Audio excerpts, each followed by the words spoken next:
Voilà, alors, bonsoir à toutes et à tous. Alors, nouvelle année, nouveau cycle de conférences. On a le plaisir en fait d'ouvrir ce soir le cycle Archéo 2014. Alors, pourquoi un cycle d'archéologie? Outre le fait que c'est un sujet passionnant qu'on n'avait pas encore abordé, il se fait que 2014 c'est l'année de l'archéologie en Wallonie.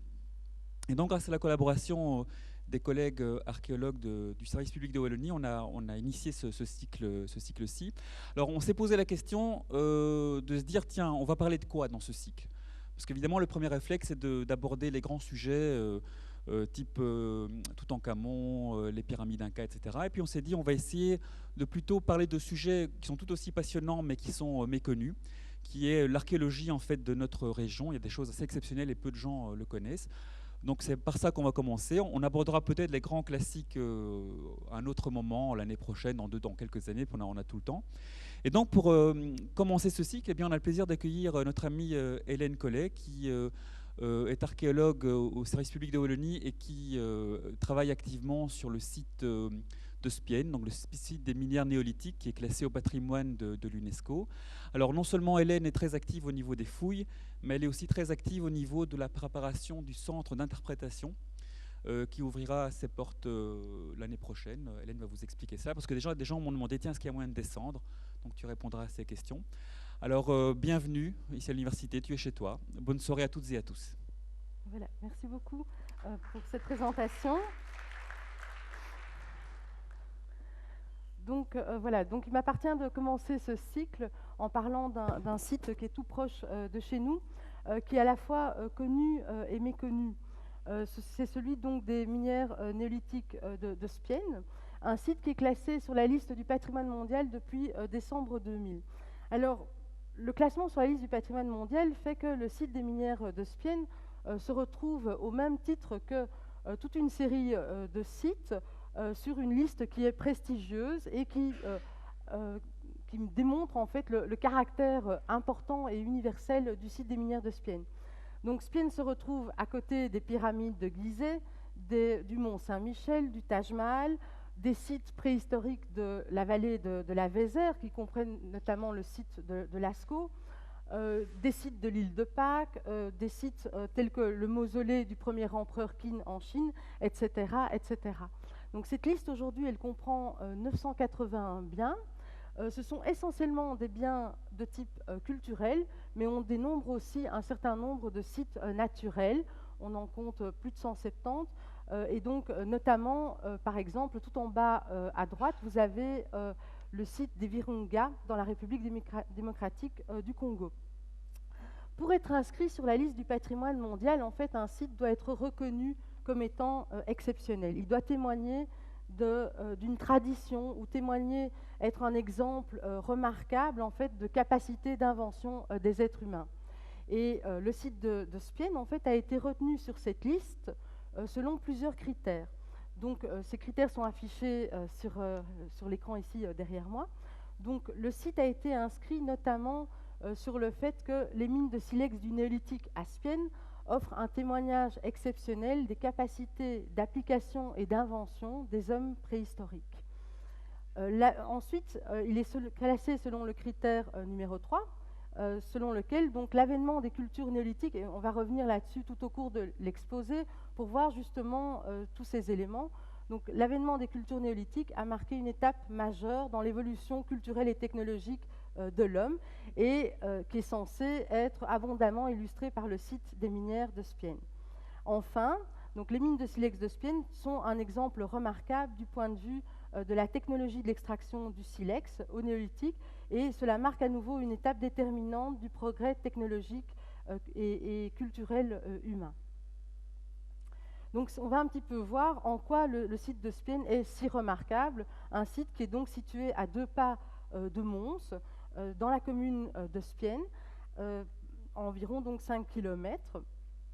Et au sud du village de Spienne, on a en fait une centaine d'hectares de vestiges qui sont situés de part et d'autre de la vallée de la Trouille. On va reparler au cours de l'exposé en fait donc des différentes zones où on trouve des vestiges archéologiques. Il y a d'une part la zone qu'on appelle le camp à cailloux. Donc cette zone, c'est le champ aux cailloux. le champ aux cailloux, qui doit son nom justement au fait que de tout temps, on a des silex qui jonchent le sol. Et donc, le démarrage finalement des recherches archéologiques, ça va être de reconnaître le fait que ces déchets de silex ne sont pas naturels, mais sont taillés de mains humaines. Ensuite, il va falloir, au cours des étapes de la recherche archéologique, déterminer l'âge de ces silex, et ça va être l'objet d'une controverse en fait, qui va durer durant quelques dizaines d'années pour être close brillamment à la fin du XIXe siècle. Alors, on a le camp à Caillot qui est une zone remarquable de Spienne, mais on a aussi la zone de Petit Spienne qui se trouve sur la rive gauche de la Trouille, et c'est la zone où justement aujourd'hui est en cours de construction le fameux centre d'interprétation des minières de Spienne, qui va permettre à partir de l'année prochaine la visite en fait de ces minières. Parce que ce qui est compliqué en fait, c'est qu'on essaye de mettre en valeur un site qui est complètement invisible en surface. Donc, si vous vous rendez à Spienne, c'est le cas de pas mal de gens, ils ne vont d'abord pas trouver le site archéologique. Ils vont se demander, mais où est ce site archéologique et qu'y a-t-il à voir? Où est ce patrimoine mondial dont on nous a parlé? Et justement parce que ce sont des silex à la surface des champs, encore faut-il donc pouvoir voir que ceux-ci ont un caractère remarquable. Alors le site de Spienne, en fait, il a été important dès le XIXe siècle, notamment parce qu'il a été découvert de manière extrêmement précoce.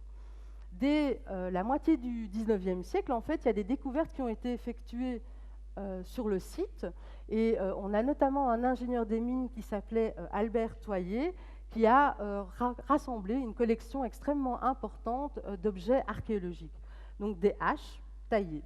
Et cette collection, en fait, d'ailleurs, sera vendue à sa mort et acquise par un archéologue anglais très connu qui est John Evans. Albert Toyer donc découvre, et si vous voulez le premier découvreur du site de Spienne, il dispute en fait cette découverte avec d'autres qui sont des gens bien plus simples, qui sont les ouvriers carriers. En fait, donc la région de Mons est une région d'extraction minière, et les tout premiers qui ont découvert des vestiges archéologiques sont en fait les ouvriers carriers qui exploitent le silex au camp à Caillot et à Petit Spienne, et qui découvrent des sortes de cavités qu'ils appellent des trous de sarrasin, mais ils n'arrivent pas évidemment, ils voient que c'est un travail humain, mais ils ne savent pas à quelle époque évidemment le rapporter. Et donc ces deux découvertes sont des découvertes séparées de l'œuvre de précurseurs, mais c'est un petit peu plus tard, en fait, en 1866-1867, que le site va être véritablement révélé au grand public, et on va dire de manière spectaculaire.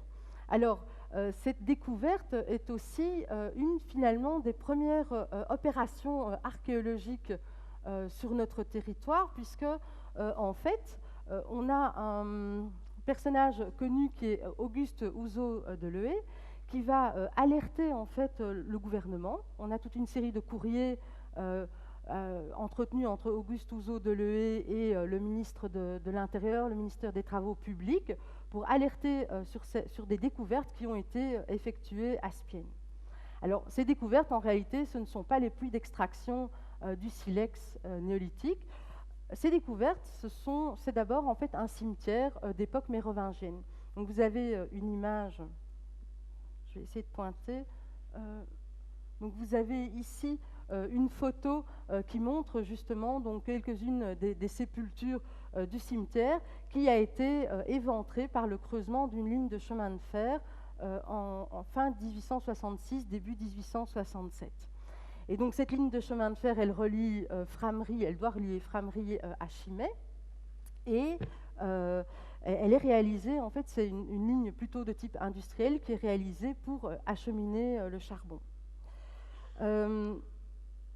Ce cimetière, en fait, c'est grâce au cimetière que le reste des vestiges va être découvert, puisque Auguste Houzeau de Leué va obtenir qu'une commission soit nommée, et cette commission, elle va se pencher sur les découvertes, mais pour ce qui est du cimetière franc, on est déjà passé à travers, hein, c'est ce qui arrive encore hélas parfois aujourd'hui. Et donc, ils vont pouvoir suivre une tranchée qui est faite à proximité et qui, elle, va révéler en fait d'autres vestiges de nature tout à fait différente. Donc, les vestiges, le cimetière franc, il est situé ici au mont de Presles, tandis que la tranchée qu'ils vont pouvoir suivre est celle de Petit-Spienne. Donc, elle est en photo ici.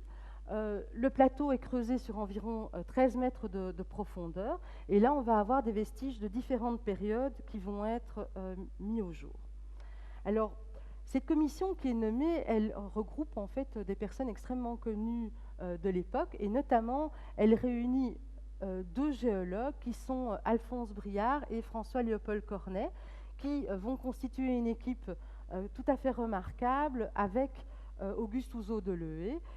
Cette équipe, en fait, elle va poser des constats, que ce soit en matière de géologie ou en matière d'archéologie, qui font que le fameux rapport sur les découvertes géologiques et archéologiques faites à Spienne en 1867 reste complètement, on ne va pas dire d'actualité, mais est juste sur le fond, en fait. Il est tout à fait surprenant de justesse. Et dans ce rapport, en fait, je vais peut-être vous lire un passage. Le préambule, en fait, indique toute la nouveauté et l'importance des découvertes qui sont effectuées dans cette tranchée. Donc, Auguste Houzeau-Delheué, Alphonse Briard et François-Léopold Cornet commencent leur rapport en disant « Nous avons acquis des connaissances précises sur la composition et le mode de gisement de notre terrain quaternaire. Nous avons la preuve que l'homme a vécu dans les environs de Mons, en même temps que de grandes espèces éteintes d'éléphants et de rhinocéros, lorsque la configuration de la surface différait notablement de ce que nous voyons aujourd'hui, lorsque nos cours d'eau coulaient bien au-dessus de leur niveau actuel. L'exploration des tranchées du chemin de fer nous a fourni la preuve indiscutable que les nombreux silex taillés que l'on rencontre aux environs de Spienne ont été fabriqués sur les lieux, avec des matériaux extraits dans la localité, et à une époque postérieure à tout changement topographique important de nos contrées. Cette époque est donc relativement récente, si on la compare à celle où vivait aux mêmes endroits l'homme contemporain de l'éléphant et du rhinocéros. Enfin, nous avons pu rapporter au temps historique l'âge des squelettes humains, dont la rencontre dans une tranchée a motivé la nomination de notre commission. Alors, ce petit préambule, en fait, il est extrêmement intéressant parce que on est en 1866, on est vraiment au début des recherches en matière de préhistoire, et Alphonse Briard et François-Léopold Cornet, en fait, identifient une couche qui est celle qui est indiquée, la couche orange qui est indiquée par la flèche rouge, identifient une couche comme étant la rivière, mais la rivière, il y a de cela très très très longtemps. Alors, très longtemps, comment ils le savent? Eh bien, parce que justement, ils ont un principe, qui est le principe actualiste, où ils disent, voilà, ce qui modifie aujourd'hui le paysage était déjà à l'œuvre dans le temps, et donc si le paysage a été si fortement modifié, c'est qu'il y a un temps très considérable qui nous sépare de cette période-là. Et donc, c'est dans cette couche, dans ce cailloutis qui est le cailloutis de la rivière, que trouve-t-on? On trouve des outils préhistoriques, donc, excusez-moi, je me suis trompée au point de vue pointeur, donc notamment on trouve des bifaces et on trouve donc des faunes d'animaux disparus qui montrent donc la coexistence évidemment des êtres humains avec ces outils taillés. Alors là, vous allez me dire, on est très loin des mines de Spienne, hein, des minières de Spienne, donc on va venir après sur ces découvertes-là, mais à l'époque, il faut bien dire que c'est certainement ça en fait qui était le plus novateur, c'était le fait de trouver, de découvrir donc des couches archéologiques qui permettaient en fait de prouver une très haute antiquité, qu'il y avait eu des hommes dans nos régions, dans la région de Mons, il y a de ça très très longtemps. Alors aujourd'hui, on sait que cette couche, elle remonte à environ 380 000 ans. Donc voilà. Le site de Spienne, en fait, donc, comprend. Donc, nous, on parle toujours aujourd'hui, on parle toujours des minières à silex du néolithique, qui sont donc justement, comme le disaient Briard et Cornet, c'est une époque toute récente, en fait, celle qui ne voit plus de grands changements au point de vue topographique. Hein, le paysage ne se modifie plus. c'est presque notre paysage actuel. Donc pour eux, ils disent, c'était finalement il n'y a pas si longtemps que ça. Et en fait, donc aujourd'hui, on parle toujours de ces minières, des minières néolithiques de Spienne, mais en fait, donc ces découvertes préhistoriques sont à l'époque fondamentales et extrêmement importantes, en tout cas pour, comme le soulignent leurs auteurs. Alors, ces vestiges préhistoriques, paléolithiques, ils sont évidemment toujours, ils font l'objet d'une conservation aussi, même si on parle surtout des minières de Spienne.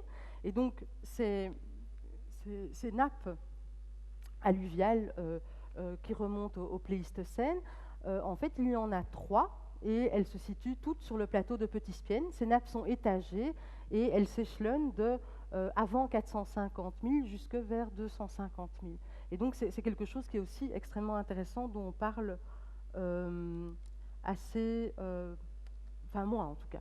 Alors, dans leur rapport, ils signalent évidemment la découverte qui nous touche plus précisément, puisque c'est pour ça que le site est classé au patrimoine mondial, c'est celle des vestiges néolithiques qui remontent donc, eux, à quelques milliers d'années. Ces vestiges, en fait, ils sont ici. Ce sont toutes les petites cavités que vous voyez là. Donc on en retrouve depuis le rebord du plateau jusqu'à environ sur 200 mètres de distance. Ensuite, on n'en a plus, notamment parce que les couches de craie, elles plongent, et que donc, pour les hommes de la fin de la préhistoire, ces couches sont relativement inaccessibles. Donc on a des structures d'extraction, donc que ce soit des petites fosses jusqu'à des puits, qui, sur le plateau de Petit-Spienne, s'échelonnent entre la surface, donc quelques mètres de profondeur, jusqu'à environ 13 mètres de profondeur. Et donc ce sont ça les vestiges de l'extraction du silex néolithique. Alors tout de suite pour Briard, Cornet, comme pour Auguste Houzeau-Delay, qui est celui sans doute qui a apporté toutes ses connaissances en matière plus précisément archéologique, en fait il est clair tout de suite qu'en fait ce sont des puits d'extraction du silex, que ce silex a été remonté en surface pour être taillé, transformé en outils, et que ce qu'on se trouve à la surface des champs, ce sont des ébauches, en fait, des outils ébauchés, mais pas réussis. Et il le rapporte à l'âge de la pierre polie, au néolithique, grâce à la céramique, grâce aux fragments d'outils polis qui découvrent. Donc vous le verrez, aujourd'hui on a un tout petit peu plus de connaissances, on sait rapporter, donc on sait que c'est toujours le néolithique, mais on sait qu'on est entre, quand on est à Spienne, entre environ 4200 avant notre ère et 2700, 2300 avant notre ère. Alors que le site a été découvert de manière assez précoce, il va falloir attendre quand même de nombreuses années avant que des fouilles dignes de ce nom soient réalisées.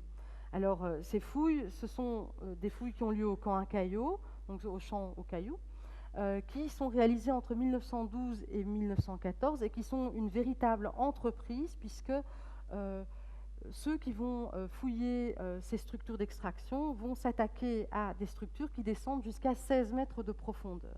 Donc ils vont les vider. Quand ils vont arriver en bas et commencer à dégager les galeries, ils vont trouver ça relativement dangereux, on va dire. Et donc ils vont ils vont dégager une galerie reliant deux puits. Et notez que c'est assez, que des éléments se détachent du toit de ces minières et que ça paraît relativement inquiétant.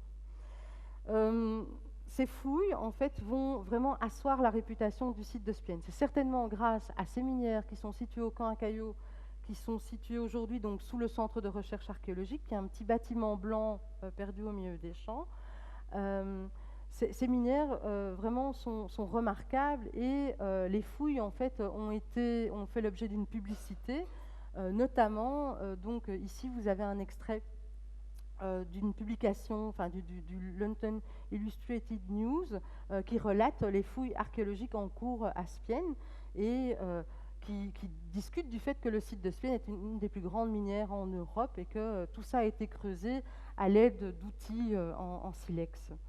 Donc c'est certainement une publicité qui a permis en fait au site de Spienne de devenir en tout cas important au niveau des minières à silex, et qui a valu au site de Spienne, ces fouilles-là, de, pendant longtemps, se retrouver dans les manuels d'histoire. Alors, je vais revenir sur les différents éléments qui constituent le site, et notamment donc, dans la déclaration de valeur universelle du site de Spienne pour l'UNESCO, on parle du fait que les cultures du néolithique sont responsables d'innovations technologiques majeures et dont nous sommes d'ailleurs les lointains héritiers. En fait, comme je le disais en préambule, donc, le néolithique finalement est une période qui n'est pas très très éloignée, puisqu'elle démarre seulement il y a environ 10 000 ans. Et que c'est finalement quelque chose d'assez récent à l'échelle de l'histoire de l'humanité, mais aussi à l'échelle des inventions. Simplement, le néolithique, c'est vraiment la toute dernière période de la préhistoire, et ce sont des innovations en fait qui sont extrêmement importantes et dont on ne mesure pas combien notre mode de vie actuel en est dépendant. En fait, cette transformation du mode de vie a lieu à la faveur du réchauffement climatique il y a de cela environ 13 000 ans. Et suite à ce réchauffement climatique, les êtres humains vont s'adapter à leur nouvel environnement, vont adopter toute une série de nouvelles pratiques alimentaires. Et ces nouvelles pratiques alimentaires vont déboucher dans différentes régions du monde vont déboucher en fait sur l'invention de l'agriculture et de l'élevage dans des foyers qui sont indépendants les uns des autres et qui sont répartis aux quatre coins de la planète, donc depuis le foyer chinois, le foyer guinéen, donc le foyer guinéen, le foyer proche-oriental, ici, quelque part là, j'arrive pas, je suis un petit peu trop basse pour le montrer, le foyer africain, le foyer d'Amérique centrale et le foyer donc, de l'Amérique du Sud. Ça, c'est les principaux foyers. Et dans toutes ces régions-là, on va avoir une invention de l'agriculture et de l'élevage. Et ces populations, en fait, de par leur mode de vie, etc., vont en général essaimer. Et le mode de vie néolithique, cette nouvelle économie va se répandre sur de vastes territoires. Et en quelques milliers d'années, en fait, on va avoir une majorité de la population mondiale qui sera passée à l'agriculture et l'élevage. Donc en quelques milliers d'années, voilà.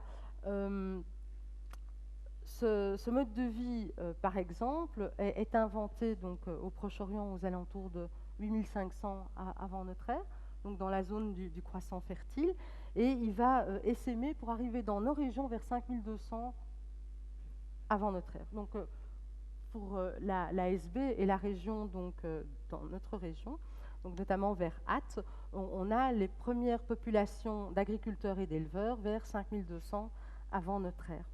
Donc vraiment, on a une expansion de ce mode de vie.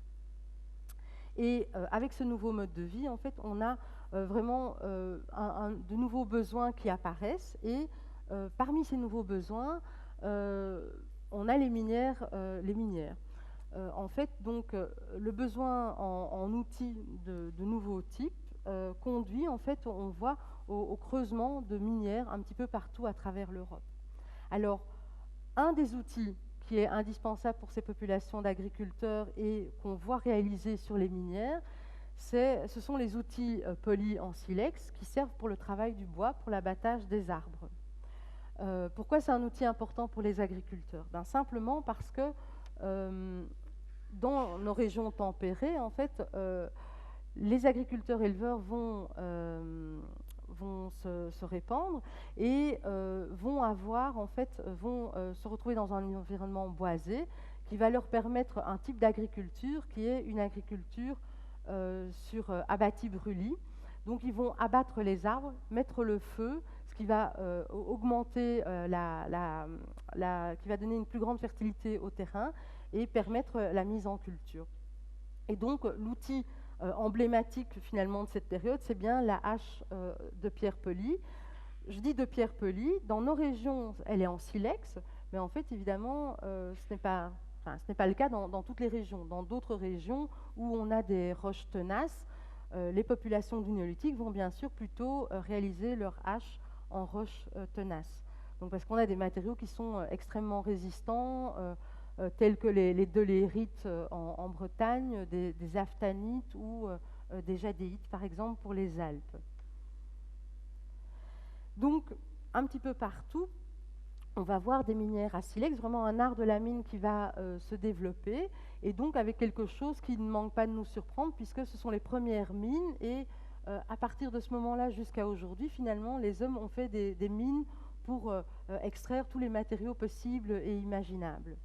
Et donc, dès 4500 avant notre ère, on voit toute une série de structures qui sont de champs miniers, qui sont parfois très importants, qui sont creusés dans le sol jusqu'à une profondeur importante, qui avoisine donc jusqu'à 16 mètres en fait pour les mines à silex, c'est le grand maximum, on va dire.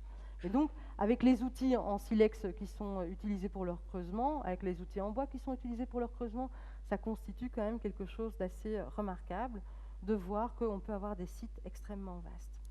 Et donc, le site de Spienne, en fait, il n'est pas du tout unique. Il est exceptionnel, mais il n'est pas unique, puisque des sites comme Spienne, donc des minières à silex, on en a 180 à travers l'Europe. On a des sites depuis la Biélorussie jusqu'au Portugal et depuis la Suède jusqu'en Italie, en fait. Et on a des sites de périodes variées, donc tout au sein du néolithique. Mais on peut avoir aussi des sites qui seront plus vieux que le site de Spienne. Donc, Spienne est vieux dans nos régions, c'est un site précoce dans nos régions, mais par contre, à l'échelle de l'Europe, on a des sites qui sont plus anciens, comme par exemple le site ici qui est la Defensola en Italie, ou par exemple Casamontero en Espagne. Donc, rien que pour la région de Mons, en fait, on parle du site de Spienne, mais en réalité, il y aurait des tas d'autres sites à explorer. On connaît ou on pressent l'existence de minières à silex dans plusieurs zones du bassin de Mons. Donc, on a un site à Spienne, mais on a un juste à côté à Mévin sans pareil. On a un site qui est assez connu du côté de Flénu, et qui a une étendue assez importante. Il y a dû y avoir, mais ça c'est en partie détruit, il y a dû y avoir aussi un site à Ciply. Enfin, on peut penser qu'il y a des mines de silex à Aubourg et à Douvrin, mais dans tous ces sites, en fait, les recherches restent à faire. En fait, jusqu'à aujourd'hui, on n'a pas véritablement de structures d'extraction qui ont été fouillées. Il n'y a que le site de Mévin sans pareil, où on a une petite fouille de sauvetage effectuée dans les années 50 par la Société de recherche préhistorique en Hainaut. Et donc, cette fouille-là a mis au jour plusieurs puits d'extraction du silex à Mévin. Donc là, on est sûr qu'on a une mine de silex. On a aussi Armigny, en fait, où là, c'est un seul puits d'extraction du silex qui a été fouillé dans la carrière, et donc on n'en a trouvé qu'un seul. Donc on ne sait pas si avant cela d'autres avaient été détruits, mais en tout cas dans l'environnement proche, aucun autre puits d'extraction du silex n'avait été répertorié. Donc là peut-être qu'on a des mineurs du néolithique qui ont recherché des matériaux et qui ont fait une exploitation occasionnelle. Alors je vais regarder l'heure quand même pour voir si voilà. Donc je disais, le site de Spienne est un très vaste centre d'extraction et de taille du silex. Donc les sites miniers en fait sont en général des sites qui sont importants, qui sont aussi remarquables parce que jusqu'à aujourd'hui en fait on en voit la trace d'une manière ou d'une autre dans le paysage. Mais parmi tous ces sites en fait le site de Spienne fait partie des tout grands sites d'extraction du silex. Donc ici en rose, vous avez toutes les zones où on a des puits d'extraction ou des structures d'extraction du silex qui ont été rencontrées. Et si on entoure en fait tous les points tous les endroits où on trouve des puits d'extraction du silex, on peut penser que le site fait à peu près, fait au moins 40 hectares. Donc on aura une quarantaine d'hectares de structures d'extraction. sur un site qui au total en surface fait 100 hectares. Donc vous allez voir qu'il fait 100 hectares à cause d'autres vestiges archéologiques. J'hésitais entre puits d'extraction et structure d'extraction, simplement parce que, en fait, la manière dont les mineurs du néolithique vont extraire le silex est étroitement dépendante des conditions géologiques. Et donc, excusez-moi, aux endroits en fait, où le silex est très facilement accessible, les techniques vont être simples. Donc, c'est par exemple le cas sur les rebords de plateaux et sur les flancs de la vallée de la Trouille. Et par contre, au cœur des plateaux, là, on a plusieurs mètres de limon qui recouvrent la craie, donc qui recouvrent les premiers bancs de silex accessibles. Et donc là, fatalement, ce sont des structures plus sophistiquées qui sont les puits d'extraction qui vont être creusés, puits d'extraction avec exploitation souterraine. Alors, dans les flancs de la vallée de la Trouille, on a des carrières à ciel ouvert. Sur les rebords de plateau, on peut avoir des fosses à ciel ouvert, donc sans système d'exploitation souterrain. Et puis, partout ailleurs, et ce sont sans doute des milliers de structures, on a des puits d'extraction du silex. Alors ici, c'est un puits qui a été fouillé à la fin des années 90. Et donc, ce que vous avez, c'est le puits vertical, son creusement, avec les galeries qui sont situées, qui ne sont pas situées à la base dans ce cas-ci, mais qui sont situées un petit peu plus haut, parce que les mineurs, lors de leur recherche de silex, en fait, n'ont rencontré qu'un banc à cette hauteur-là, en fait. Et donc, ils ont fait un puits de reconnaissance et puis finalement se sont rabattus sur le seul banc rencontré. Et ce que vous voyez là, en fait, ce sont toutes les couches qui proviennent du rebouchage du puits par les mineurs du néolithique. Alors, quelques vues aériennes faites à Spienne montrent aussi cette densité en structure d'extraction qui font que si on a 40 hectares, et il est pratiquement certain qu'on a 40 hectares, peut-être qu'on a même un petit peu plus, alors on peut penser qu'on a 15 000 structures d'extraction à Spienne. Alors, le nombre de structures d'extraction en soi ne veut rien dire, en fait, puisque là où on va avoir une technique minière la plus simple, celle qui serait constituée que de puits verticaux sans exploitation souterraine, on va avoir un très grand nombre de puits, alors que là où vous avez des exploitations avec des exploitations par puits et puis par galerie, avec des systèmes qui peuvent être sophistiqués puisque vous allez avoir des galeries qui vont être un petit peu longues, là vous aurez moins de puits. Donc le nombre de puits ne dit rien sur la technologie minière, au contraire indique plutôt qu'on a une technologie simple quand on a beaucoup de puits. Donc le système à Spienne, il est un petit peu moyen, on a un puits tous les 4 mètres parce que justement on a des exploitations souterraines dans la plupart des zones.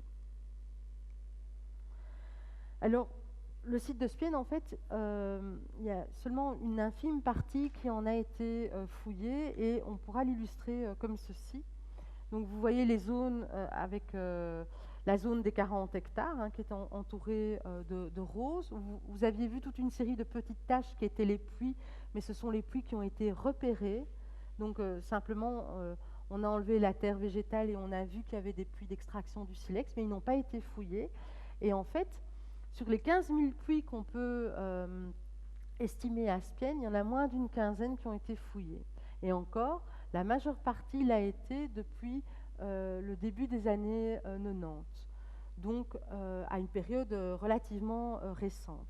Alors, fouiller un puits, c'est très variable point de vue entreprise, puisque ça peut être des petits puits comme ici en 1990, des petits puits de 3,50 m de profondeur qui vont représenter un travail de fouille moins important que les fameux puits de 16 mètres fouillés en 1912, ou donc moins important aussi que toute cette zone-là où on a des puits de 8-10 mètres de profondeur qui constituent quand même une fameuse entreprise point de vue fouille archéologique. C'est d'ailleurs pour ça que l'histoire des fouilles à Spienne, elle est entrecoupée de longues périodes sans qu'il n'y ait rien qui se passe au point de vue archéologique, parce que l'entreprise est compliquée. Et donc, ça nécessite d'étançonner, ça nécessite de tout un système de confortement qui est parfois malaisé à mettre en œuvre. Et donc le potentiel archéologique, évidemment, il est énorme pour les années futures, même pour les centaines d'années futures, en fait. Si vous comptez, donc, on fouille un puits par an. Si on fouillait un puits tous les ans, mais on n'en fouille pas un tous les ans, donc il faudrait à peu près 15 000 ans pour fouiller le site de Spienne. Ce qui est quand même... C'est nous, les générations futures, et encore les générations d'après. Outre les structures d'extraction, on a d'autres vestiges qui sont extrêmement intéressants et importants, puisque donc, non seulement les mineurs creusent, mais évidemment, ce silex, ils le remontent en surface et ils le travaillent directement à proximité des puits.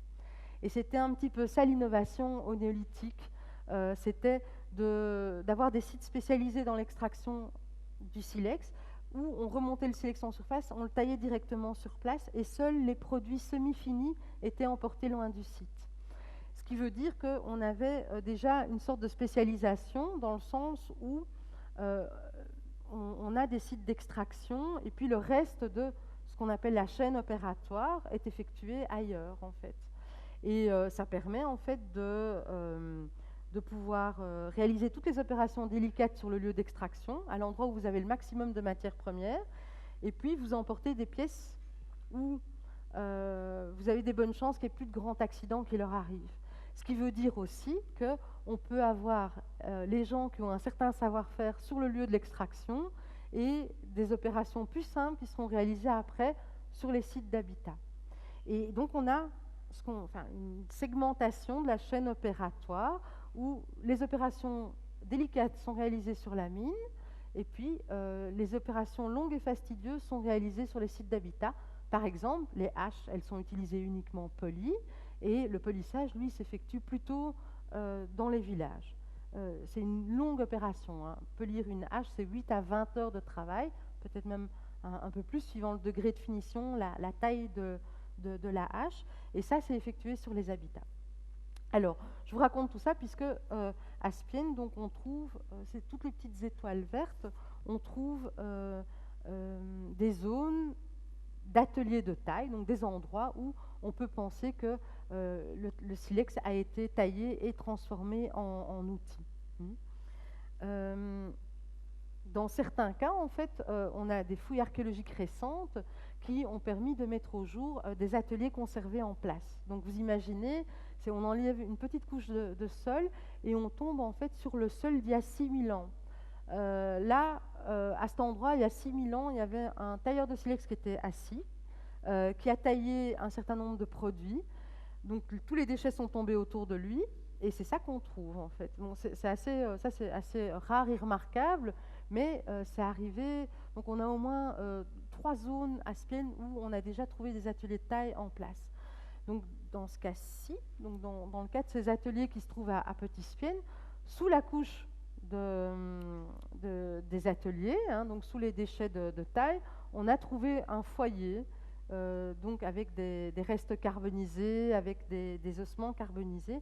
Donc on avait le foyer à la surface du sol qui était conservé aussi tel qu'il y a 6000 ans, donc sur lequel on va pouvoir réaliser des datations.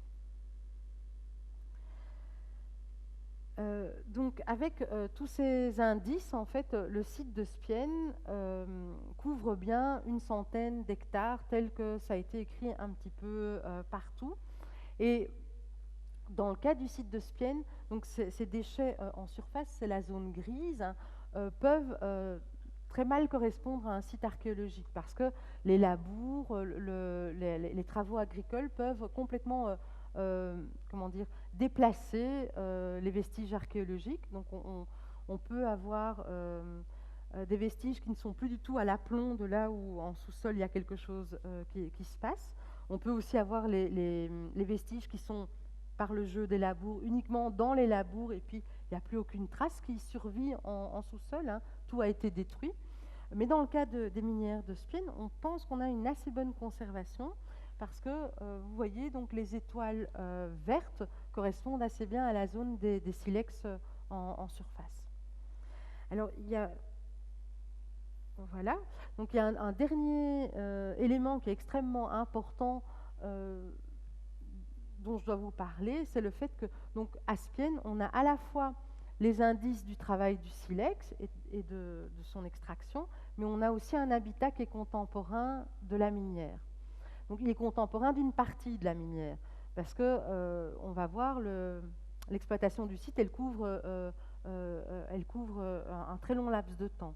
Et à une époque donnée, qui est l'époque dite de la culture de Mikkelsberg, au néolithique moyen, entre 4200 et 3700 avant notre ère, on va avoir des habitants qui vont s'installer carrément sur le plateau de Petit-Spienne, à quelques centaines de mètres à vol d'oiseau des minières de Petit-Spienne. Donc, c'est quoi un camp Mikkelsberg? En fait, c'est un habitat qui est situé en hauteur et qui est protégé en fait par des fossés qu'on peut penser de nature défensive. Et ces fossés profonds sont chaque fois adossés à un rempart de terre. Alors, à Spienne, le rempart de terre a disparu et depuis longtemps.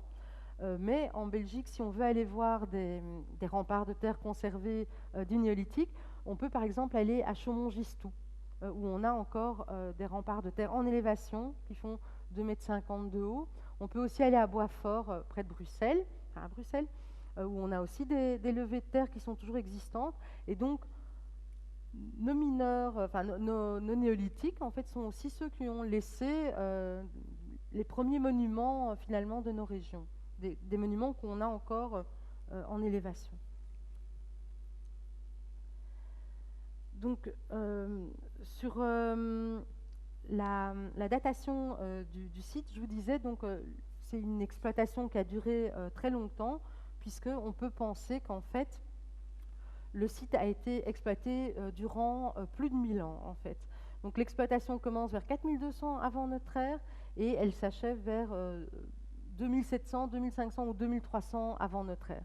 Donc ça, c'est quelque chose qui est de nouveau assez difficile, dans le sens où, vous imaginez, donc on a une toute petite partie du site qui a été fouillée, et donc, quelle est la durée exacte de l'exploitation? C'est quelque chose qui n'est pas facile à dire, et on pourrait avoir des surprises dans le futur, bien sûr. C'est un état de la recherche. La quantité de vestiges, ces 15 000 puits, cette longue durée d'exploitation, en fait, elle doit son secret à deux éléments qui sont assez remarquables à Spienne. L'un, c'est le nombre de bandes silex. En fait, dans le sous-sol de Spienne, on a 15 à 20 bandes silex exploitables. Donc, tous les bancs ne sont pas exploitables, mais on a, sur ces 15 à 20 bancs, plusieurs bandes silex qui sont exploitables. Et donc, beaucoup de minières, en fait, sont creusées, des minières à silex à travers l'Europe sont creusées dans des zones où on a un ou deux bancs. Ici, on a vraiment un sous-sol qui est extrêmement riche et qui permet donc des exploitations à toutes les profondeurs possibles. Donc, quand on va commencer une fouille archéologique, on ne sait pas si on part pour un puits de 3 mètres de profondeur ou pour un puits de 16 mètres de profondeur, ce qui n'est pas la même aventure. L'autre élément remarquable du site de Spienne, c'est l'existence de bancs de silex complètement exceptionnels. Et donc, c'est ces bancs-là que les mineurs des puits de 16 mètres sont allés chercher. Donc, des dalles qui font jusqu'à 2 ou 3 mètres de long.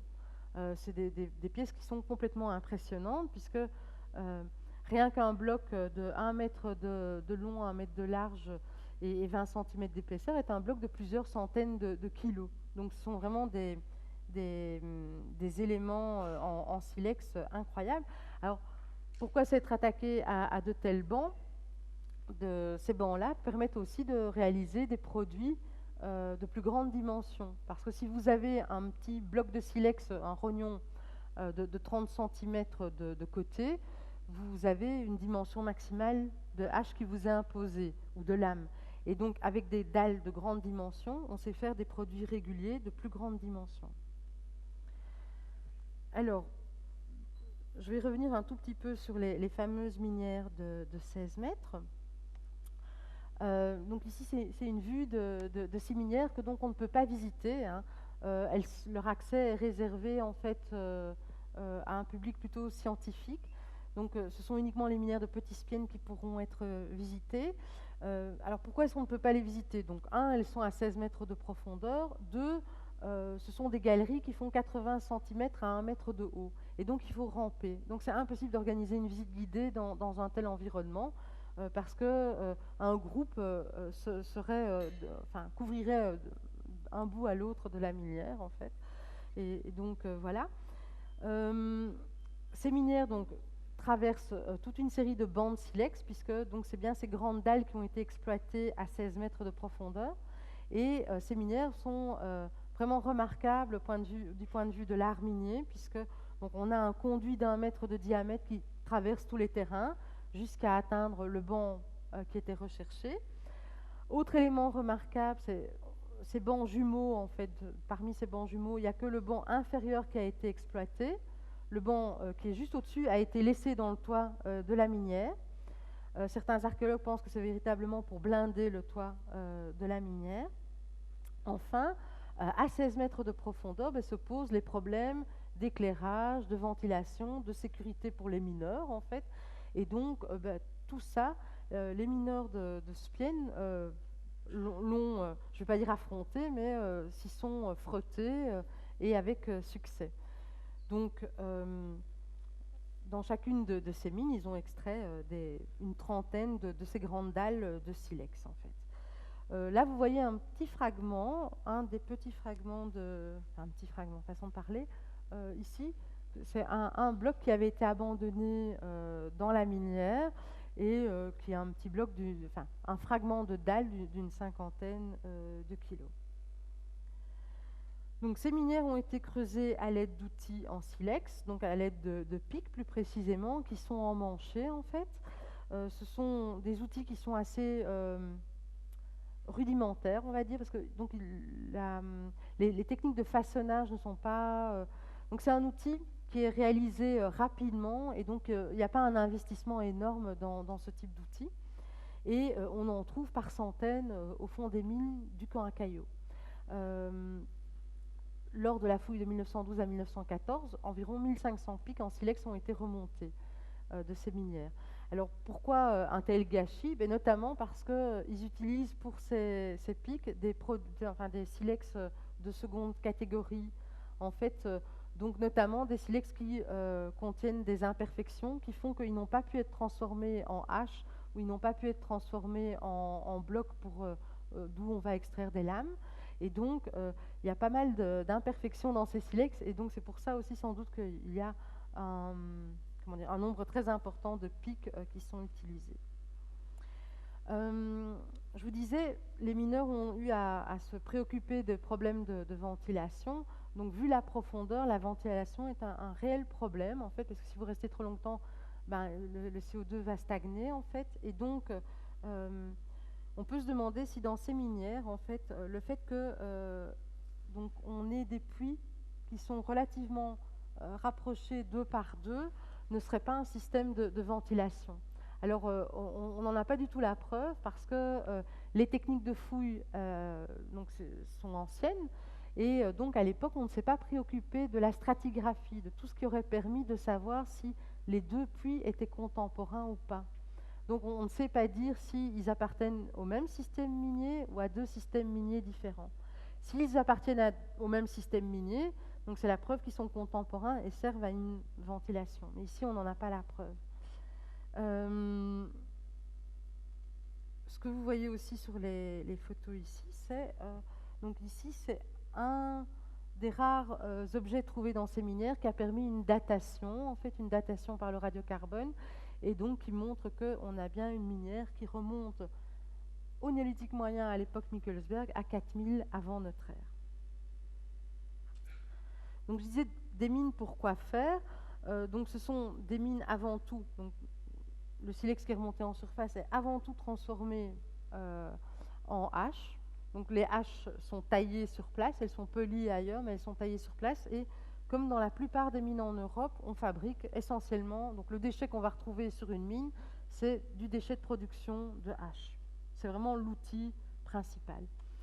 Quelques minières en Europe produisent d'autres types d'outils, et parmi ces outils ou techniques de taille, on va retrouver la production de lames. Donc par lame, en fait, on entend c'est un éclat allongé. Donc c'est une technique qui permet de détacher des éclats allongés qui vont avoir des bords parallèles. Et donc cette grande régularité va permettre d'avoir une très grande longueur de tranchant et de pouvoir transformer ces outils ces supports en différents types d'outils, comme par exemple le poignard que vous avez là en bas. Donc le poignard là, il ne vient pas hélas de Spienne, hein. Il a été trouvé à Charavine en France.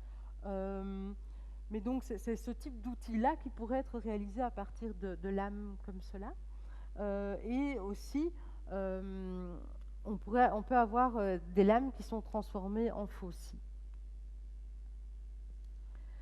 Sur le site, on va retrouver donc tous les éléments de la production des haches. Et comme je vous disais, c'est essentiellement donc des pièces qui sont ébauchées. Donc nous, ce qu'on va retrouver, c'est essentiellement des ratés de production. Alors comment, à partir de ratés, dire que les mineurs de Spienne font preuve d'un très haut niveau de savoir-faire? Eh bien, c'est notamment grâce à tous les déchets de taille qu'on va découvrir, qui montrent vraiment que les pièces, il y a une maîtrise au niveau du façonnage qui est remarquable, mais aussi parce que, heureusement, dans certains cas, très rare, on va trouver des pièces finies. Et c'est vraiment une exception, hein. D'habitude, on trouve des pièces ébauchées, fracturées au cours de la taille. Et dans certains cas, on va trouver des pièces complètes. Ces pièces achevées vont nous permettre de voir vraiment le niveau de savoir-faire. Donc, si vous voyez des pièces de Spienne, on parle souvent d'un très haut niveau de savoir-faire, et puis on vous montre des choses qui peuvent paraître horribles, mais il ne faut jamais oublier que c'est les pièces qui ont été abandonnées sur le site, et justement, souvent elles sont abandonnées à un stade très précoce, parce que les tailleurs ont tout de suite vu que ça n'allait pas aboutir à quoi que ce soit, et ils sont sur le lieu d'extraction, et donc s'il y a bien un endroit où on peut ne pas regretter de devoir abandonner une pièce, c'est là. Donc ici, vous avez deux haches trouvées à Spienne, au camp à Caillot, et donc on a fait le relevé de ces pièces. Donc en orange, vous avez ce qui a été taillé, et en bleu et en mauve, ce sont les formes géométriques parfaites. Et on voit vraiment que le façonnage fait qu'on a des pièces d'une très très grande régularité. Et donc ça uniquement en façonnage direct à l'aide d'un marteau en pierre, en bois de serre, ou pour la finition par taille indirecte, c'est-à-dire à l'aide d'une petite pièce en bois de serre qui sert d'intermédiaire entre le marteau et le silex à tailler. À côté du façonnage des haches et tous les déchets qu'on peut trouver, on a aussi bien sûr tous les déchets de la production des lames. Alors que va-t-on trouver? On va trouver les blocs qui ont été préparés, d'où on va extraire les lames. Donc, par exemple, on en a un ici, donc un bloc qui a été préparé. Donc c'est assez rare de trouver ça en fait, puisque d'habitude le débitage a été mené jusqu'au bout, et donc c'est très rare d'avoir un bloc préparé non débité. Et il va être, taillé donc par la technique du débitage indirect. Donc vous avez un chasse-lame ou un punch en bois de serre en l'occurrence, et puis vous avez un marteau. Ici, donc c'est un marteau en bois, dans un bois assez résistant. Et en fait, le punch ou le chasse-lame va permettre vraiment donc d'avoir un point d'impact qui va être très précis et qui va permettre donc le débitage de la lame. Alors, bien sûr, un bloc, s'il n'est pas préparé, ne permet pas donc de débiter des lames régulières, hein. Il y a toute une préparation, bien sûr, qui est nécessaire. Alors, sur le site, ce qu'on va retrouver, c'est évidemment, de nouveau, tous les déchets de production. On ne va pas trouver les lames qui ont été produites. Donc, celles qui ont été produites et réussies, elles sont parties vers les villages. Ce qu'on va trouver, c'est les lames à crête qui sont sur le dessin précédent ici. On voit donc une préparation comme toute dentelée, et donc quand vous allez débiter la première lame, elle va avoir une crête, et cette lame à crête en fait est un déchet. On voit que elle n'est jamais utilisée comme outil, elle ne va pas être transformée en outil. Donc on va trouver des lames à crête, et on va trouver donc les lames qui se sont fracturées au cours du débitage ou qui sont irrégulières, genre trop arquées, sinueuses, trop épaisses, qui ont emporté l'extrémité du nucléus, etc., etc. Mais donc jamais les pièces réussies. Donc là aussi, c'est de manière indirecte qu'on va pouvoir dire quelle était la dimension des pièces qui étaient produites à Spienne. Et notamment, une des manières indirectes, c'est en observant les nucléus épuisés, où on voit les négatifs des dernières lames enlevées. Donc évidemment, c'est le négatif des dernières lames. Avec ça, on n'a pas les lames en début de processus. Alors, j'espère, voilà. Le silex de Spienne, en fait, donc, au niveau de la recherche, au niveau donc, de la détermination du silex de Spienne, on est encore confronté à un très gros problème, et c'est comme ça donc, avec tous les silex de la craie. Donc on a des difficultés pour les identifier, et donc pour parler en fait de jusqu'où allait ce silex de Spienne, on est un petit peu mal pris, dans le sens où très vite on va se retrouver, on est dans une région qui est très riche en silex, enfin le nord-ouest de l'Europe, et donc on peut avoir des silex qui sont à l'œil nu très similaires, par exemple au Danemark, qui proviennent d'ailleurs de couches géologiques équivalentes, ou en Angleterre, dans le bassin parisien, etc., etc. Et donc un des enjeux, ce serait justement de trouver des techniques qui permettent de déterminer le silex, parce que ça nous permettrait justement de voir jusqu'où on retrouve des pièces issues d'un site donné. Donc à l'heure actuelle, pour le site de Spienne, on a des assez bons critères de détermination entre Spienne et le nord de la France, mais par exemple, si on va vers la Hollande, on est un petit peu désemparé parce que le silex de Spienne ressemble très fort à certains silex qu'on va trouver dans le sud des Pays-Bas. Et donc, voilà, on a du mal à déterminer ce silex. Et donc, ce qu'on peut dire de manière sûre aujourd'hui, c'est que le silex de Spienne a été au moins diffusé jusqu'à maximum 160 km de distance, ce qui n'est pas énorme. Il y a des produits onéolithiques qui ont été diffusés sur des bien plus grandes distances. Et on voit que le silex de Spienne est important, très important, dans une région qui est encore beaucoup plus restreinte, qui est de l'ordre de 50 km.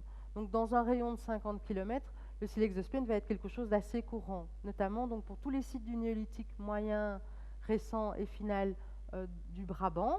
C'est un silex très commun. Si on va vers la vallée de l'Escaut, on voit que la quantité de silex de Spienne peut diminuer de manière abrupte. On a des sites le long de la vallée de l'Escaut où on a des produits spécialisés, des fragments de hache polie, des fragments de lame, mais par exemple, on a un site qui s'appelle Spire, donc Espierre, où c'est seulement 4% de silex de Spienne, alors qu'on est à environ 60 et des kilomètres. Donc voilà. Et donc, ce qu'on peut voir aussi, c'est que dans un rayon proche, on va avoir différents types de produits qui proviennent des minières. Donc, par exemple, dans l'environnement le plus proche, on va trouver évidemment toute la matière première sera en silex de Spienne, ou une grande partie de la matière première sera en silex de Spienne. On aura des outils sur éclat en silex de Spienne, et puis les productions spécialisées que sont les lames et les haches. Et puis, dans un rayon plus éloigné, on ne va avoir que les produits semi-finis et les outils sur éclat. Et donc, c'est des outils sur éclat qui ont été diffusés tels quels, et jamais un bloc n'est arrivé sur ces sites. Et puis, à une distance plus grande, ce sont alors uniquement les productions spécialisées qui se retrouvent, et parfois en très petite quantité, donc notamment à 160 km de distance, ce sont des pièces, une pièce de Spienne qu'on retrouve sur un site qui comprend des milliers d'objets. Hein. Pour ce qui est maintenant, donc voilà, on parle de spécialisation, de savoir-faire remarquable. En même temps, donc le savoir-faire des tailleurs de Spienne ne doit pas laisser penser qu'il s'agit en fait d'artisans qui sont occupés à temps plein à creuser des mines et à tailler du silex, et qui échangeraient finalement leurs produits contre des denrées alimentaires. C'est une vision que les archéologues du 19e comme du 20e ont parfois eue, notamment parce qu'ils étaient époustouflés par les techniques et donc ils pensaient qu'il y avait une spécialisation qui était bien amorcée. Les fouilles archéologiques récentes, elles montrent plutôt qu'on est bien avec des agriculteurs et éleveurs qui, une partie de l'année, creusent des mines parce qu'ils ont la chance d'être dans un environnement riche en silex et qu'ils ont la chance de, évidemment, la proximité du silex fait que ils ont la possibilité de tailler beaucoup plus et donc d'avoir un savoir-faire. Donc il y a un savoir-faire qui se développe, une tradition minière qui se développe, une tradition de taille aussi, mais sans que ce soit des spécialistes. En tout cas, il ne faut pas les voir comme... je vous ai sélectionné donc une image qui est assez amusante, qui est celle-là, qui est une représentation 19e des ateliers de taille du Grand Pressigny, où, si vous regardez bien l'image, vous allez même trouver le contremaître, en fait. Et donc, c'est assez amusant. Donc, cette vision où on a la chaîne des ouvriers de toutes sortes, si vous voulez. En fait, finalement, c'est le néolithique, mais vu à travers le 19e. Et donc, finalement, il y a un contremaître qui est ici, évidemment, qui est celui qui ne fait rien, mais qui montre du doigt.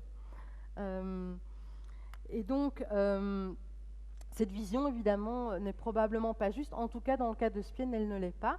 Et les fouilles archéologiques récentes le montrent parce qu'on trouve énormément de restes de faune.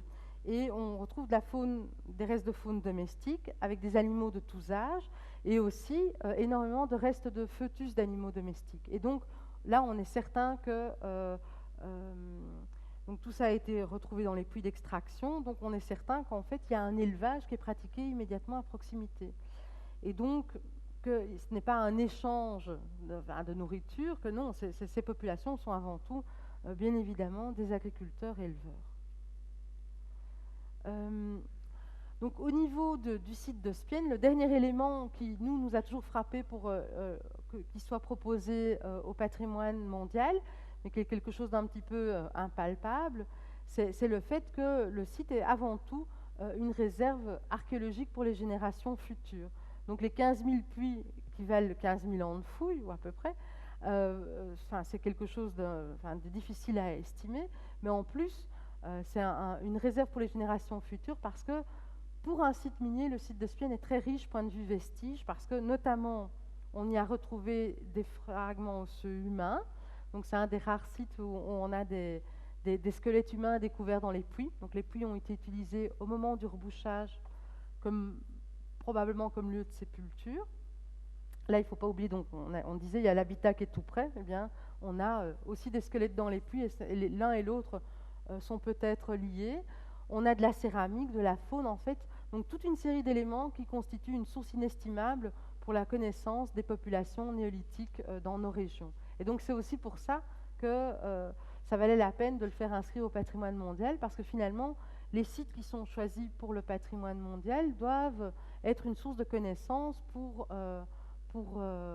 à la fois pour les générations futures, mais aussi il faut qu'un Chinois comme un Indien puisse se reconnaître dans le site choisi au patrimoine mondial. Et ces populations du néolithique, comme elles sont novatrices, etc., je crois que toutes les populations du monde peuvent se retrouver dans un mineur de Spienne, en fait. Alors, je ne sais pas si je vous ai convaincu sur le fait que ça valait la peine de d'inscrire le site de Spienne au patrimoine mondial. En tout cas, si vous avez envie de vous rendre compte par vous-même de la qualité du site, du fait que on a des minières qui sont... c'est exceptionnel de pouvoir les visiter et y rester. Donc ici, par exemple, ce sont les minières de Petit Spienne, dont je n'ai pas parlé ce soir. Eh bien, vous pourrez aller les découvrir à partir du printemps 2015, donc au SILEX, qui est le centre d'interprétation que la ville de Mons construit à Spienne, dont vous avez l'esquisse ici. Et donc, à l'aplomb, ici, dans le bâtiment, à l'aplomb de cette structure-là, on a le puits de descente qui permettra de descendre à 10 mètres de profondeur dans des minières qui peuvent être visitées. Alors, le réseau est tout petit, mais la visite est quand même riche point de vue découverte. Le réseau est tout petit, c'est 100 mètres carrés de minières qui ont été fouillés à partir de 1953 jusqu'à environ 2010.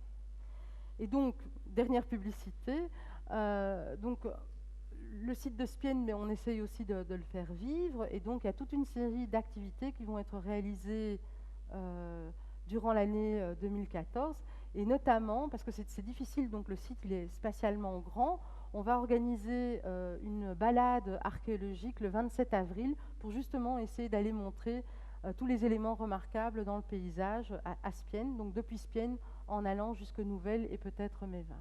Donc voilà, je vous remercie.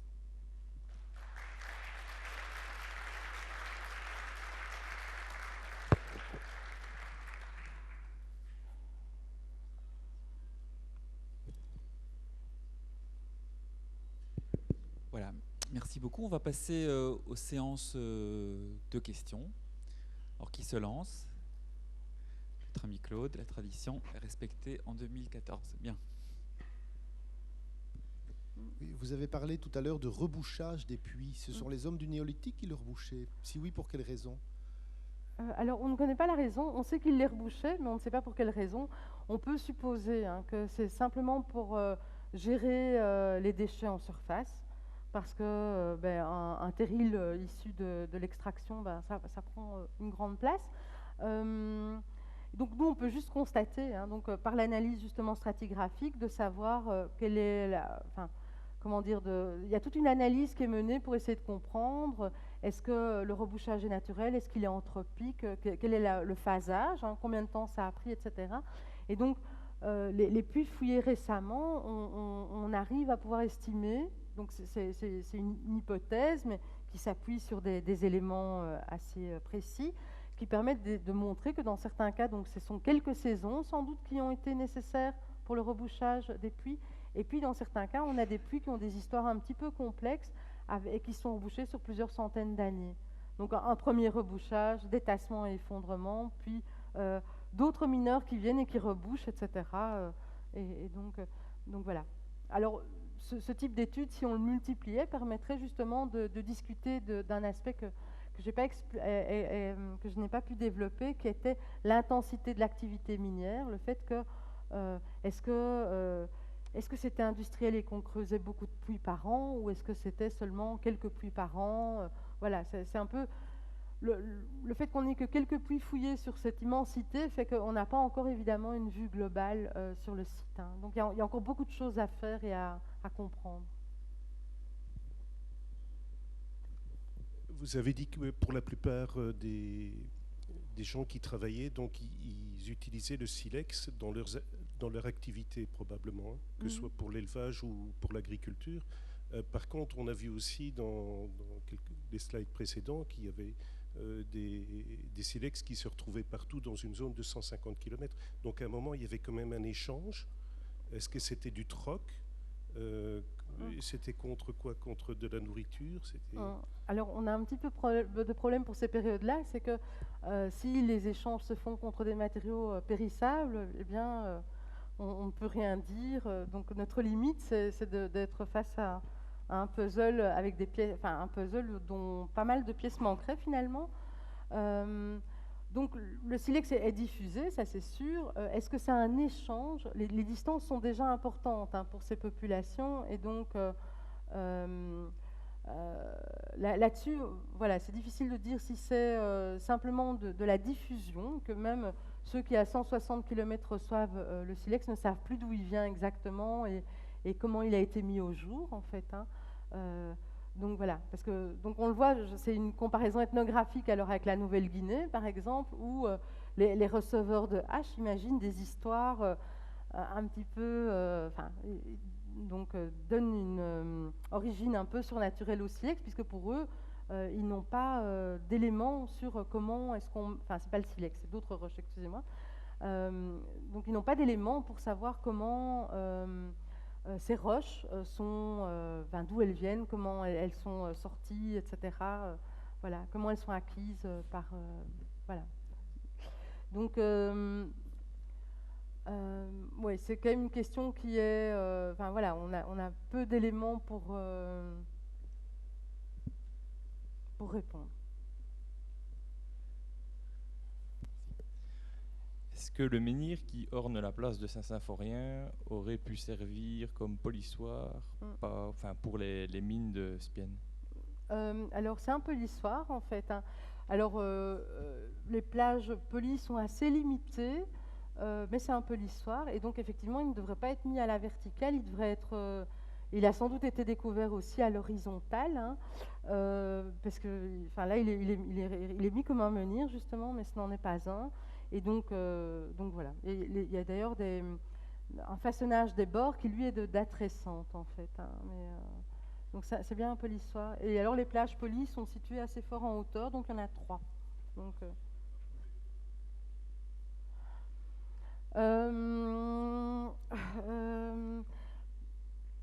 en fait, pour moi, hein, y avait que, j'ai supposé, je ne suis pas certaine, hein, donc il a été déplacé moitié du 19e. Hein, donc d'ailleurs, il y a une petite dispute entre les habitants de Saint-Symphorien et d'Armigny pour savoir s'il est de Saint-Symphorien ou d'Armigny. Mais en fait, donc, on voit que toutes les plages polies sont concentrées sur une partie, et donc on peut penser qu'il y avait une autre partie qui était enfouie et inaccessible, en fait, que donc il y avait seulement une partie du grand bloc qui était dégagée. Et donc il devait être, pour moi, il devait être soit en oblique comme ça, avec juste une partie qui dépassait. Mais bon, ça, c'est pour tous les vestiges archéologiques, si on n'a pas les constatations qui sont faites au moment de la découverte, il y a énormément de données qui sont perdues et donc on ne pourra jamais savoir en fait, hein, parce que voilà, on ne pourra jamais savoir comment est-ce qu'il était disposé, etc. Et donc ici c'est une supposition parce que les plages polies sont concentrées dans une zone. En même temps, on voudrait être certain que ça n'a jamais été un menhir. Ça aurait été possible au moment de la découverte. Parce que si ça avait été un menhir, il y aurait eu, par exemple, une fosse pour installer le menhir, il y aurait eu par exemple, des blocs qui auraient servi de blocs qui auraient été mis dans la fosse pour le calage. Donc, toutes ces constatations, en fait, si elles sont effectuées au moment de la découverte, permettent de dire qu'on est face à un menhir et pas à un bed bloc. Voilà, parce que donc des blocs erratiques comme ça, il y en a plein évidemment. Des grès du Thanessien, là, on en retrouve un peu partout dans nos régions, et donc voir si c'est quelque chose de préhistorique ou pas, ça nécessite d'avoir cette démarche archéologique à l'origine et pas une fois que la pièce est complètement déplacée, ce n'est plus possible. Bonsoir. J'aurais voulu savoir comment vous faites pour déterminer que ce sont les silex de Spienne qu'on retrouve à 100 ou 150 km et un peu comment vous pouvez affirmer l'origine de la roche, quoi. Alors, donc, comme je disais, hein, donc, il y a une direction vers laquelle on ne sait à peu près rien dire, et puis il y a une direction sur laquelle on est un petit peu plus sûr de nous. Simplement parce qu'il y a eu une démarche d'échantillonnage systématique des roches de tout le nord, donc de Picardie, Pas-de-Calais, etc. Donc c'est un groupe de travail qui s'est mis en place il y a déjà de ça de nombreuses années, qui a échantillonné de manière systématique sur la carte géologique, puis une analyse qui a été faite, bêtement une analyse à l'œil nu, puis au microscope du silex. Et donc, en fait, un silex, il y a quand même pas mal de choses à regarder, en fait. S'il y a du cortex, les cortex se forment de manière très variable. Et donc, il y a des signatures comme ça au niveau du cortex, de la zone sous-corticale. La matrice de la matière première, elle aussi peut être variable, mais avec une limitation qui est énorme, qui est le fait que, dans certains cas, on ne sait absolument pas faire la différence entre deux sources de matières premières qui sont pourtant distantes de dizaines de kilomètres. Et donc pour le silex de Spienne par rapport au silex du nord de la France, on avait une certaine garantie. Parce que il y avait une signature dans le silex de Spienne, notamment donc dans la matrice, qu'on ne retrouvait dans aucun des sites échantillonnés dans le nord de la France. Et donc ça offrait une certaine garantie. Mais donc en même temps, toutes les techniques qui permettraient de mieux déterminer le silex seraient les bienvenues. Et donc, il y a des tentatives de toutes sortes qui sont faites. Donc, il y a d'ailleurs une thèse qui vient de démarrer sur les minières du bassin de Mons, où un des enjeux va être de justement échantillonner, parce que ça n'a jamais été fait, d'échantillonner les silex du bassin de Mons pour essayer justement de faire un petit peu un tri dans les matières premières, et puis essayer de mettre au point des techniques, le Graal, hein, des techniques qui permettraient de différencier les silex. Donc il y a d'autres matériaux où les spectromètres de masse permettent vraiment de bien différencier les matières premières. J'en ai pas parlé parce que ce n'était pas le propos ici, mais on a eu des formidables avancées sur les jadéites issus des Alpes, donc des Alpes italiennes, où maintenant on trace les produits jusqu'en Écosse, et on est sûr que les pièces trouvées en Écosse proviennent du mont Monteviso. On les retrouve jusqu'en Bulgarie, donc là évidemment on a une sécurité. Le silex c'est quelque chose d'un petit peu désespérant à ce niveau-là, et donc on ne sait pas si on y arrivera ou pas, mais donc les dernières discussions que j'ai pu mener avec des gens qui essayent de faire de la détermination, en fait, il faut déjà être un petit peu modeste et puis croiser différentes techniques, hein, et donc c'est en croisant les différentes techniques qu'on peut commencer à un petit peu s'y retrouver, mais c'est un matériau qui est vraiment pas facile. Vu le nombre impressionnant de puits, est-ce que certains puits communiquaient entre eux?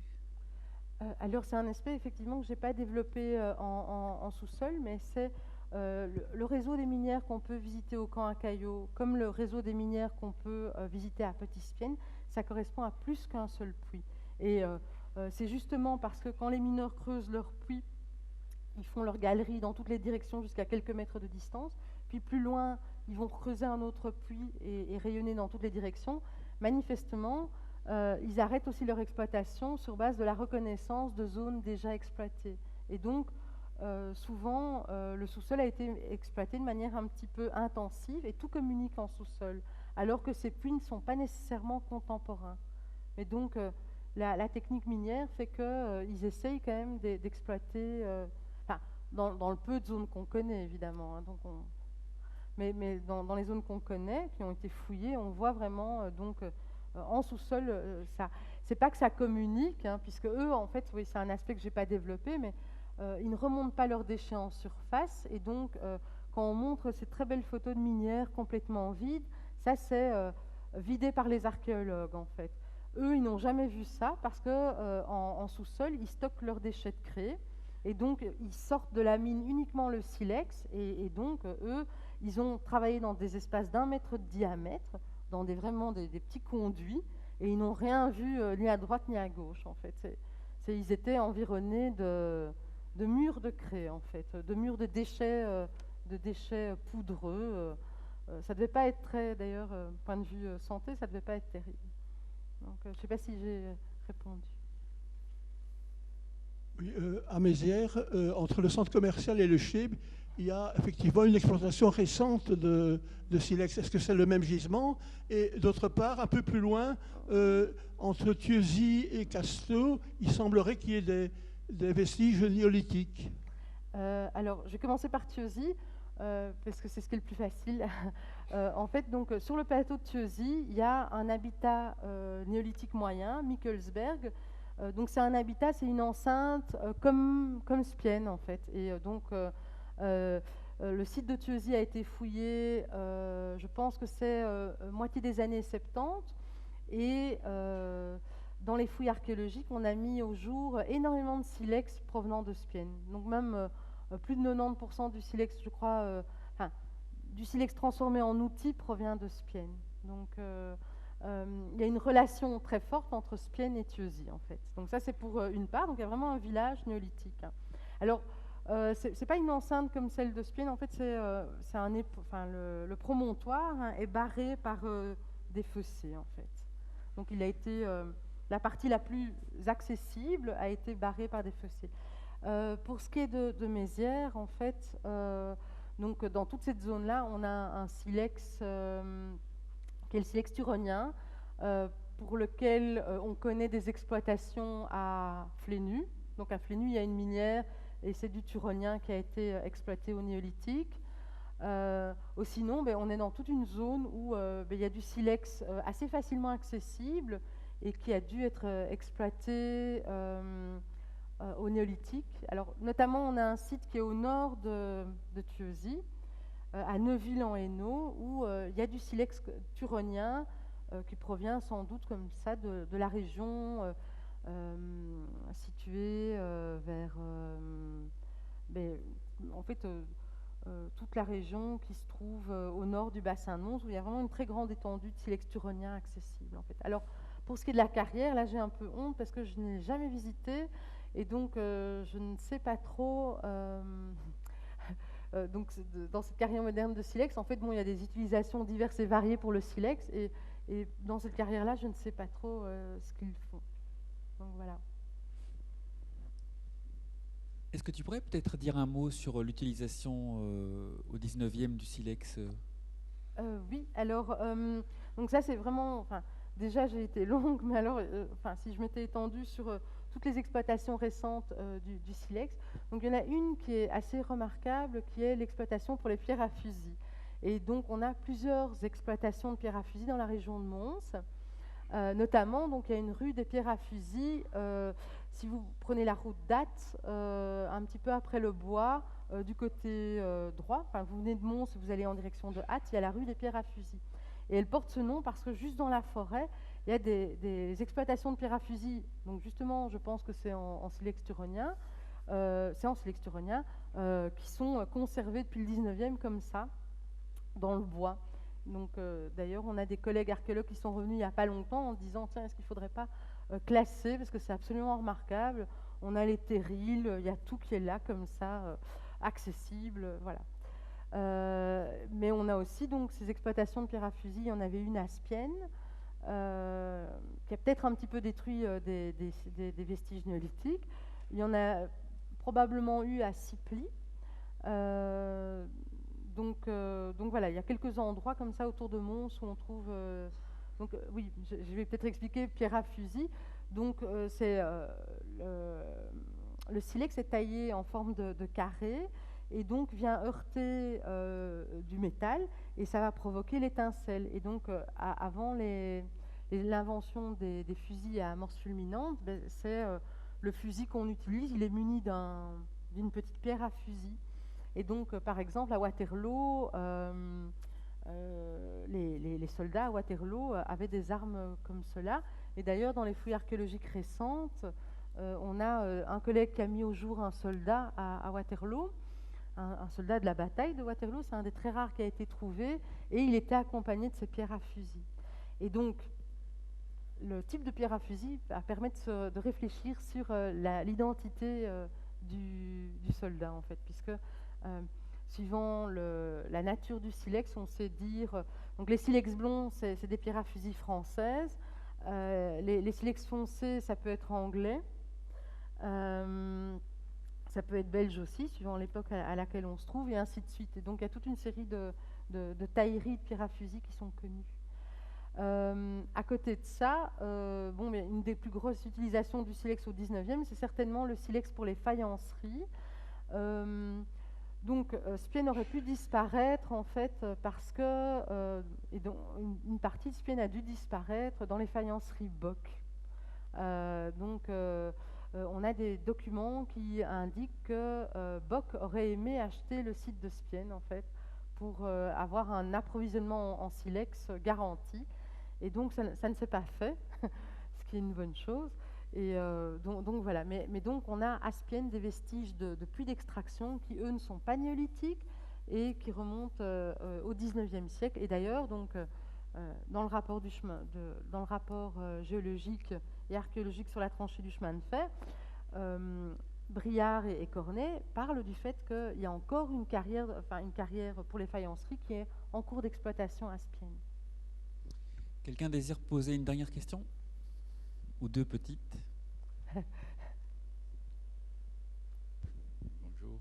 Il y a à Onos, je vais peut-être m'écarter un Oui. peu du sujet, mais très peu. Mais il y a à Onos un site où il y a un menhir, également une pierre à polir qui est assez importante, si bien je crois qu'on ne s'éloigne pas trop du sujet. Et je suis étonné, je l'ai visité plusieurs fois, ce site.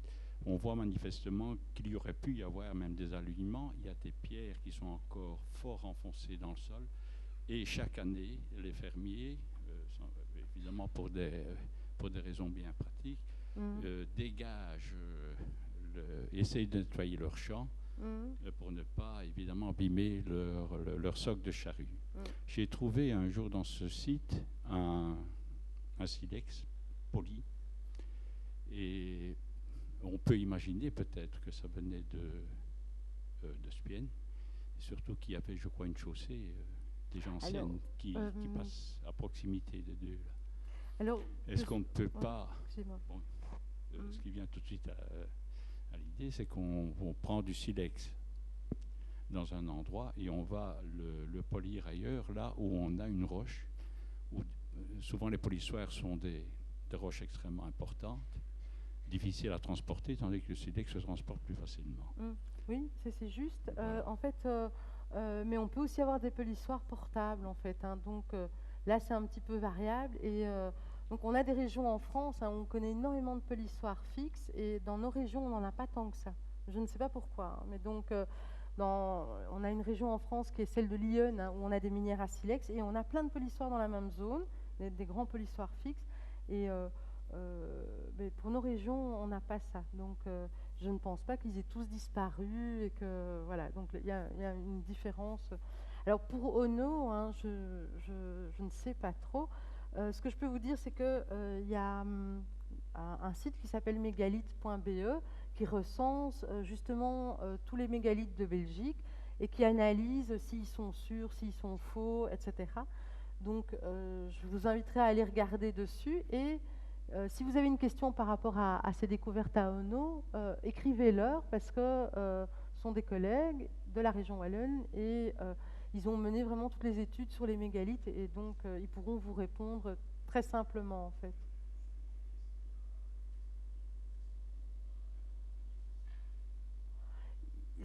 En fait, donc, soit vous me laissez vos coordonnées et moi je peux les contacter pour vous, soit via le site, vous pouvez les contacter pour poser la question. Parce que donc c'est vrai qu'il y a quelques années, mais ils ont eu l'occasion de mettre au jour un nouveau menhir à Ayo.